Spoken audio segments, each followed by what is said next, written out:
अमीर सास ने गरीब बहू को कराई लाखों की दिवाली शॉपिंग। दिवाली का शुभ दिन था। सभी पड़ोसन अपनी चौखट के बाहर दिया बाती कर रही थी, पर आशा जी दरवाजे के बाहर दिवाली दिए जलाने में बाकी थी।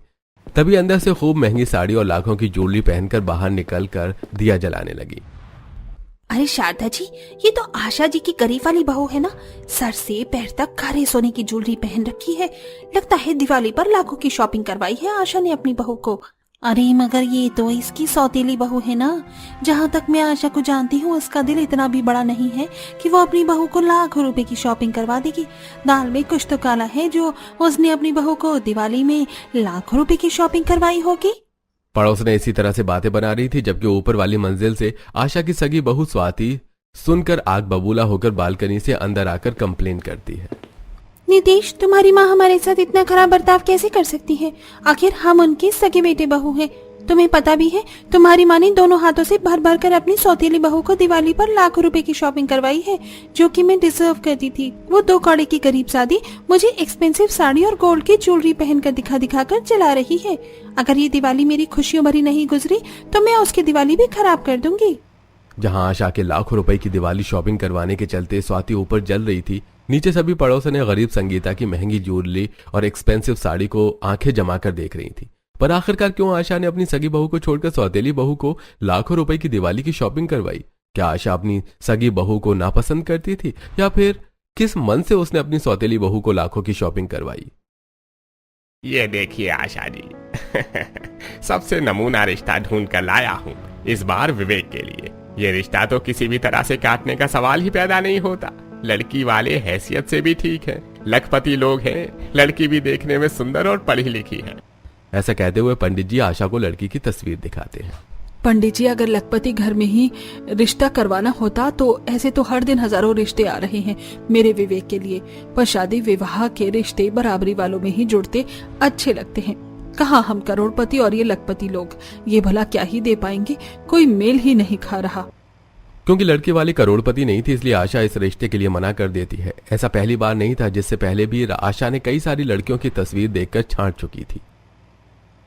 आशा जी, रिश्ते में क्या खराबी है? और हमें तो शादी करवाकर लड़की को अपने घर में लाना है, तो इससे क्या फर्क पड़ता है कि लड़की वाले कितने अमीर हैं?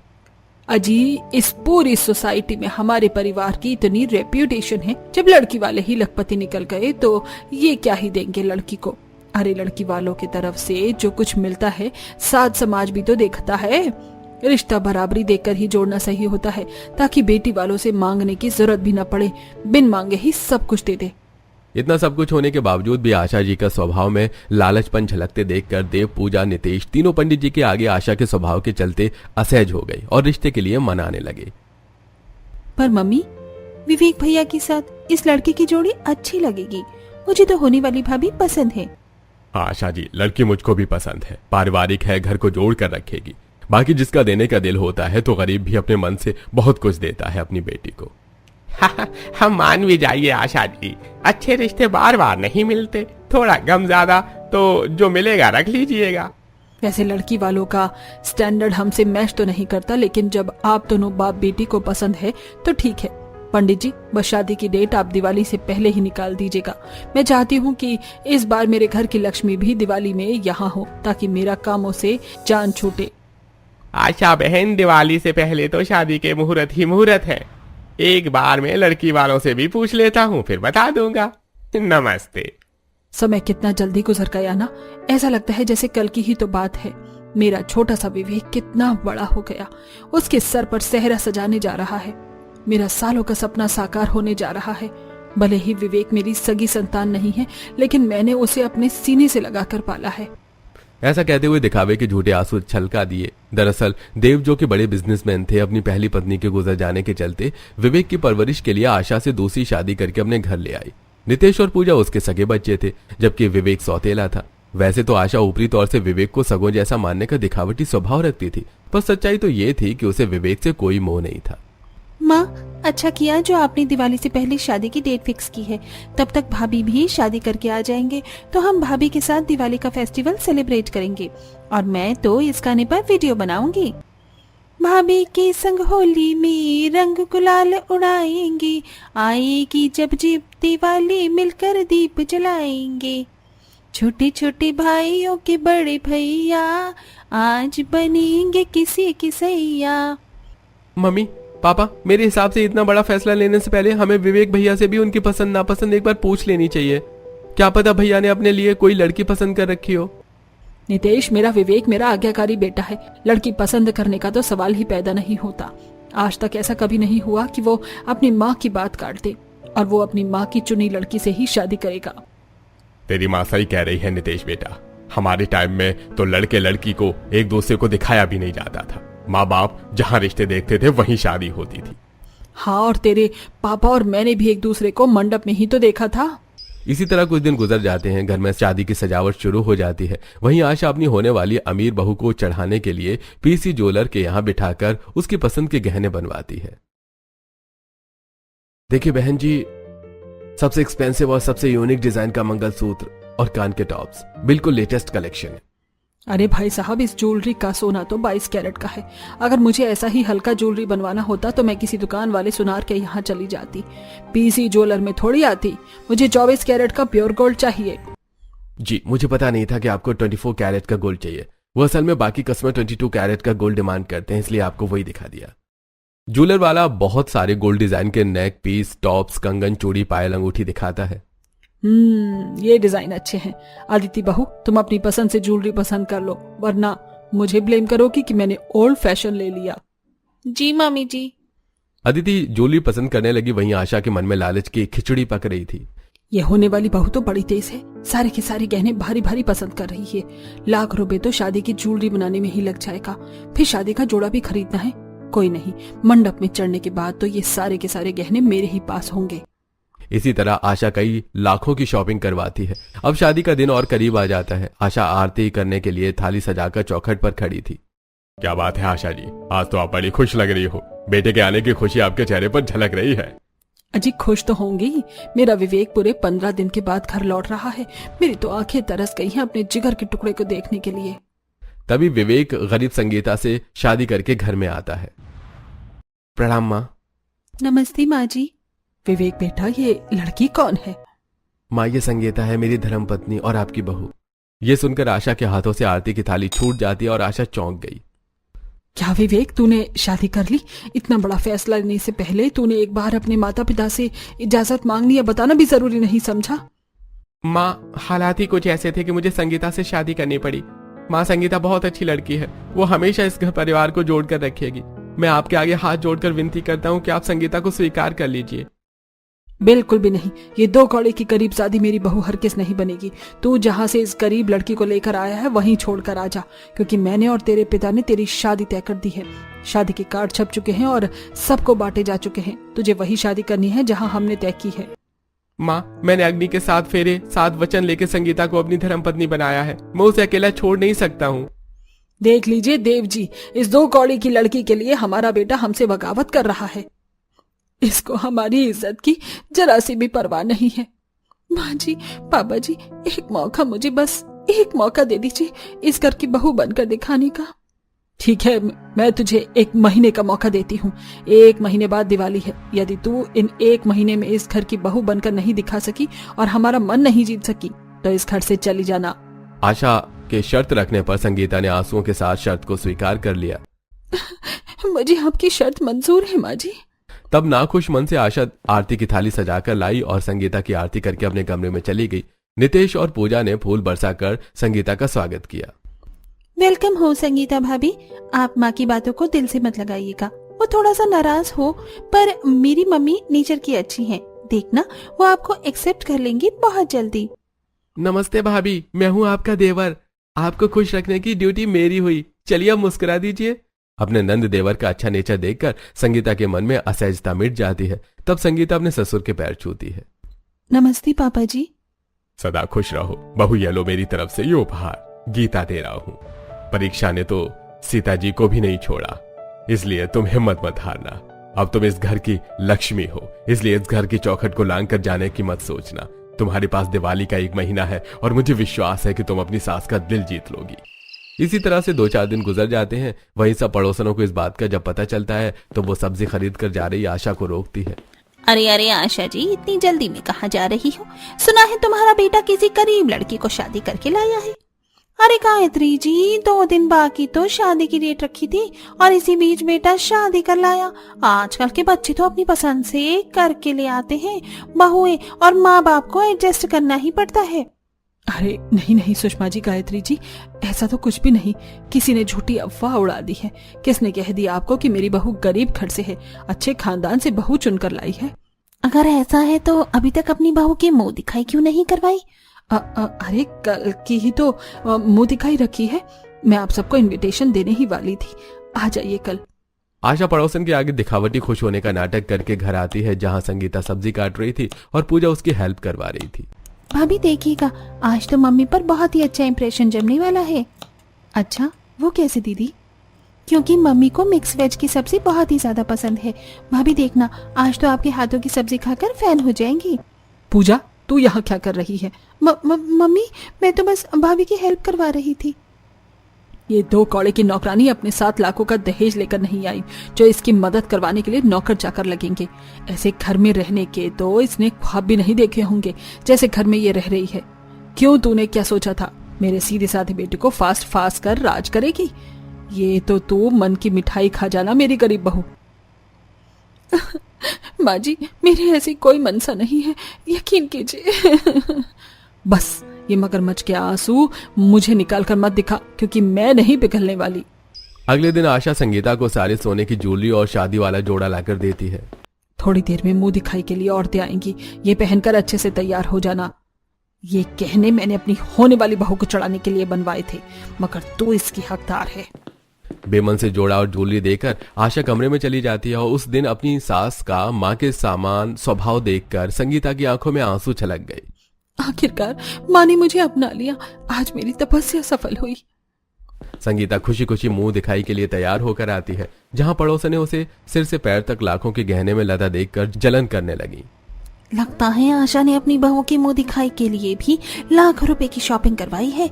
देखो कितना महंगा मुंह दिखाई का जोड़ा पहन रखा है।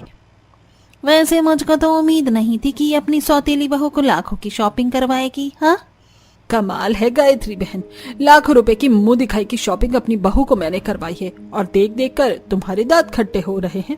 वो क्या है ना, सभी का दिल थोड़ी होता है अपनी बहू को लाख रुपए की शॉपिंग करवा देने का।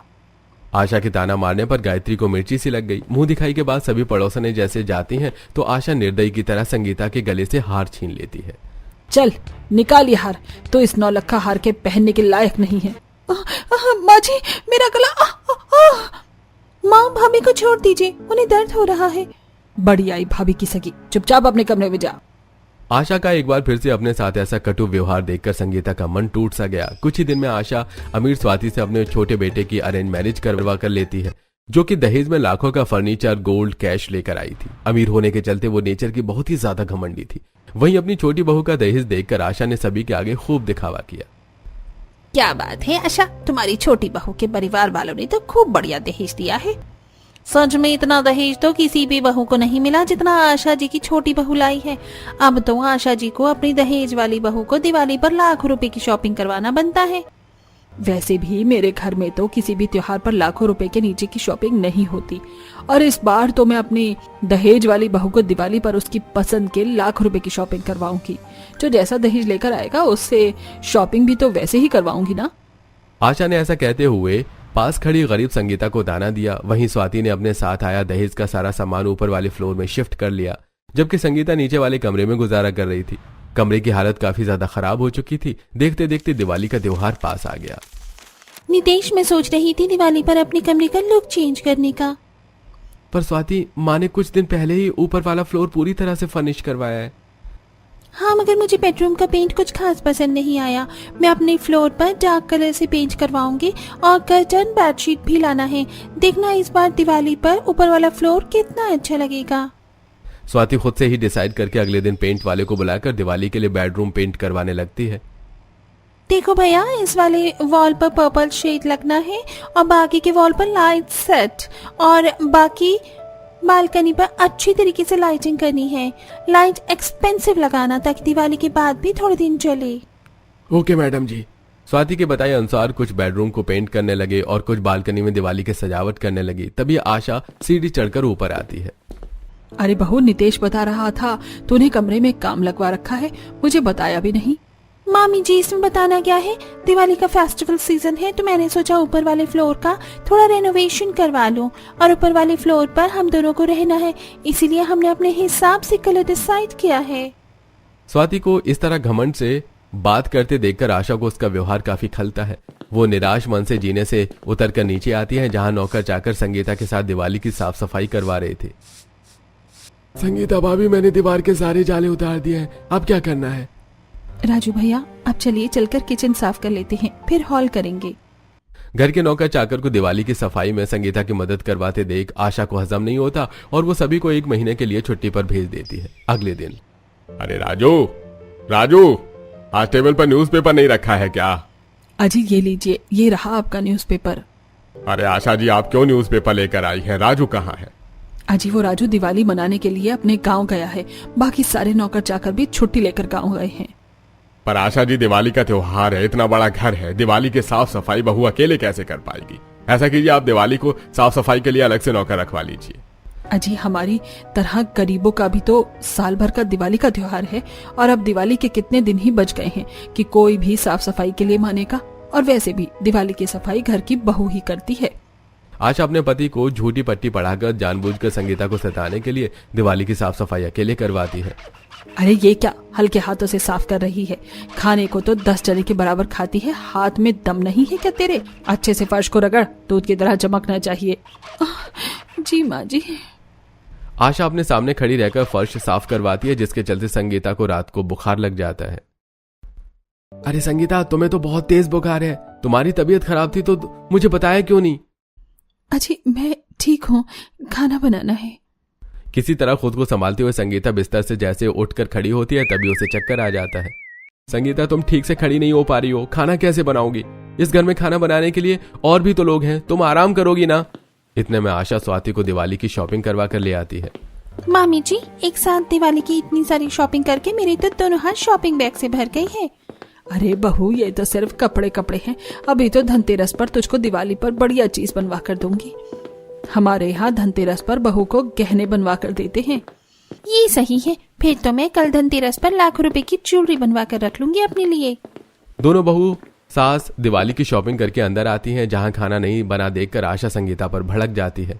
बहू, ओ संगीता बहू, अरे ओ मेरी गरीब बहू कहाँ मर रही है? बेचारी संगीता बुखार में ही सास के पास बाहर आती है। जी माँ जी, आपने मुझको बुलाया?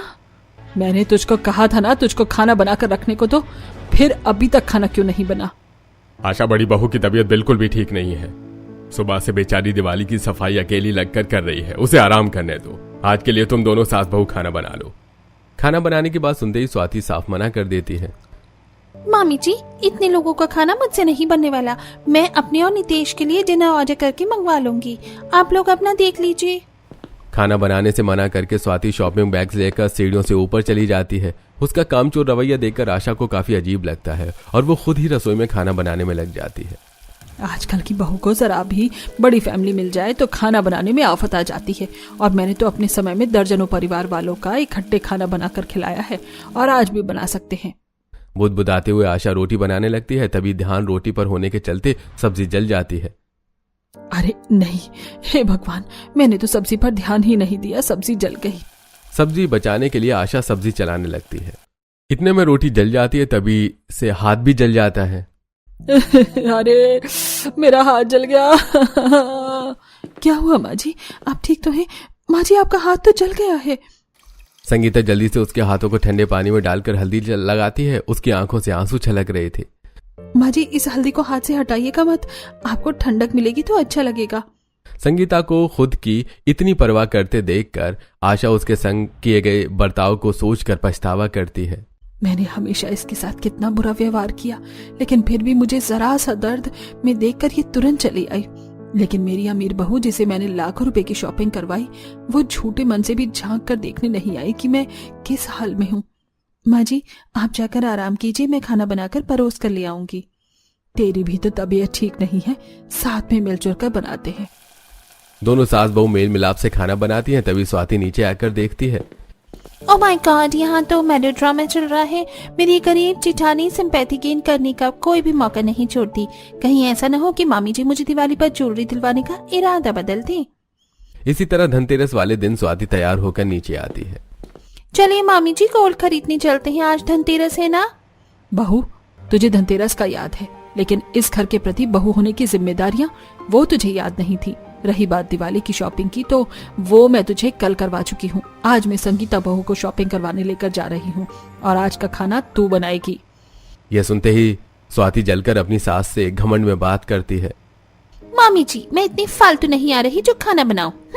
मैं और नितेश अपनी दिवाली अकेले कर लेंगे।